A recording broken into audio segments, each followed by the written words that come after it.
प्रजासत्ताक दिनी पलूस तहसीलमध्ये माजी सैनिकाचा सहकुटुंब आत्मदहनाचा प्रयत्न. पोलिसांच्या हस्तक्षेपामुळे अनर्थ टळला. ऐन प्रजासत्ताक दिनादिवशीच पलूस तहसील आवारात माजी सैनिकाने सहकुटुंब आत्मदहनाचा प्रयत्न केल्याने खळबळ उडाली आहे. याबाबत घटनास्थळावरून मिळालेली माहिती अशी की 26 जानेवारी प्रजासत्ताक दिनानिमित्त पलूस तहसील कार्यालयात ध्वजारोहण सोहळा संपन्न झाला. त्यानंतर तहसील आवारात सांगली अग्निशमन दलाच्या वतीनं आग नियंत्रण प्रात्यक्षिक सुरू होतं. यावेळी माजी सैनिक प्रल्हाद वसंत शिंदे, पत्नी सविता शिंदे, भाऊ हनुमंत शिंदे, मुलगी असे सहकुटुंब राहणार सांडगेवाडी यांनी तहसील आवारात दाखल होत अंगावर ज्वालाग्रही पदार्थ ओतून घेत आत्मदहनाचा प्रयत्न केल्याने एकच खळबळ उडाली.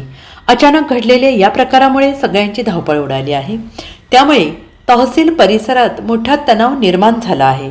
यावेळी बंदोबस्तासाठी तैनात पलूस पोलिसांकडून वेळीच हस्तक्षेपामुळे मोठा अनर्थ टळला आहे. यावेळी पोलीस अधिकारी, तहसील प्रशासन आणि सांडगेवाडी ग्रामपंचायत पदाधिकारी यांनी सगळ्यांना शांत राहण्याचा प्रयत्न केला आणि न्यायप्रविष्ट जागेची कब्जापट्टी देण्यावरून अन्यायाची भावना निर्माण झाल्याने माजी सैनिक शिंदे यांनी हे टोकाचं पाऊल उचलल्याचं सांगितलं. तहसील प्रशासनाच्या वतीनं उशिरापर्यंत या प्रकरणी तोडगा काढण्याचे प्रयत्न सुरू होते. Bureau report SVN Marathi, Sangli.